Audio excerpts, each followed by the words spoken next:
নমস্কাৰ, মই আলপনা বৰুৱা স্বাগতম সকলোলৈ। মই যেহেতু আটাৰ ল কাৰ্বহাইড্ৰেট আটাৰ ভিডিঅ' দি আছোঁ, কিন্তু প্ৰতিটো ভিডিঅ'তে এজন নহয় এজনে কমেণ্ট কৰে, বাইদেউ আপুনি ভাত নাখায় নি, ভাত কেনেকৈ খাব পাৰি, আপুনি ভাত একেবাৰে নাখায় নি, এইবিলাক বিষয়ে কমেণ্ট কৰি আছে। প্ৰতিটো ভিডিঅ'তে পাইছোঁ। হয়, মই ভাত প্ৰায় নাখাওঁ বুলিয়ে ক'ব পাৰি, কিন্তু যদি খাব লগা হয় মই এটা বেলেঞ্চ ডায়েট কৰি খাওঁ। আপোনালোকক দিম বাৰু মই কেনেদৰে খাওঁ, তথাপি আজি সংক্ষেপতে কৈ থৈ যাওঁ আপোনালোকক। আপোনালোকে যদি ভাত খাব বিচাৰে, কিন্তু ভাতটো খাবই নালাগে, পৰাপক্ষতটো ভাত খাব নালাগে।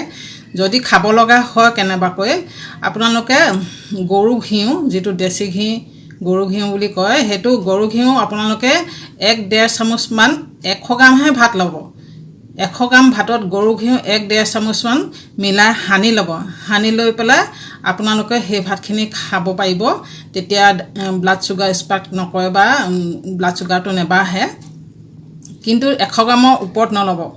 চাউল নহয়, ভাতৰ কথা কৈছোঁ। ভাতটো 100 গ্ৰামহে ল'ব।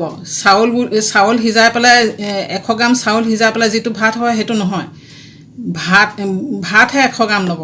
তাতকৈ ওপৰত আপোনালোকে কেতিয়াও নল'ব যদি আপোনালোকে ৱেইট লছ কৰিব বিচাৰিছে বা ডায়েবেটিছ ৰিভাৰ্ছ কৰিব বিচাৰিছে। আৰু মই যিটো তাৰ লগত আপোনালোকে শাক পাচলি পৰিমাণ সৰহকৈ লওক, আৰু আপোনালোকে মাছ মাংস কিবা এটা প্ৰ'টিন হিচাপে আপোনালোকে পনীৰ চয়াবিন কিবা এটা ল'বই লাগিব, আৰু চালাড লওক। তেনেদৰে আপোনালোকে ভাতটো খাব পাৰিব। মই এদিন ভাত খোৱা থালি এখনৰ কেনেদৰে প্ৰস্তুত কৰি ল'ম সেইটো আপোনালোকক ভিডিঅ' দিম বাৰু। মই সাধাৰণতে ভাত নাখাওঁৱে, কিন্তু সকলোৱে কৈ আছে, সেইটো কাৰণে নিশ্চয় এদিন চাম।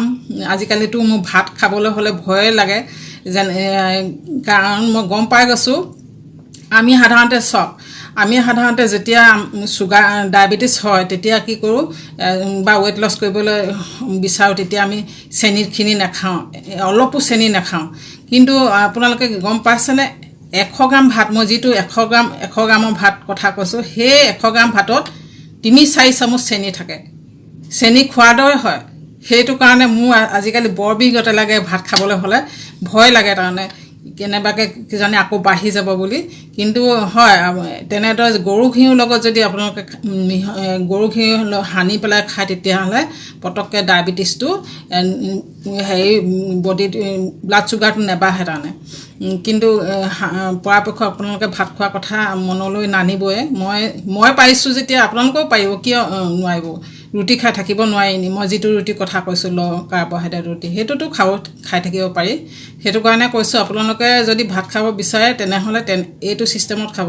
কিন্তু আপোনালোকে মনত ৰাখিব, ৰুটিও খাব পাৰিব, ঘেঁহু আটা ৰুটিও খাব পাৰিব। সেইদৰে আপোনালোকে এখন ৰুটি লৈ, 100 গ্ৰামৰ ভিতৰত এখন ৰুটি লৈ আপোনালোকে তাত যদি গৰু ঘিউ মিলাই আপোনালোকে যে সেইখন ৰুটি খাব পাৰিব তেনেকৈ, তেতিয়াও ব্লাড চুগাৰ পটককৈ নেবাঢ়ে, তাৰমানে লাহে লাহে ৰিলিজ হয়। চুগাৰটো যিটো চুগাৰ থাকে সেইটো লাহে লাহে ব্লাডত ৰিলিজ হৈ যায়। সেইটো কাৰণে কৈছোঁ আপোনালোকে তেনেদৰেও খাব পাৰিব। আৰু বিশেষ নকওঁ, মই এটা ভিডিঅ' দিম বাৰু কেনেদৰে ভাত খাব পাৰি। ধন্যবাদ। আজিলৈ আহিছোঁ।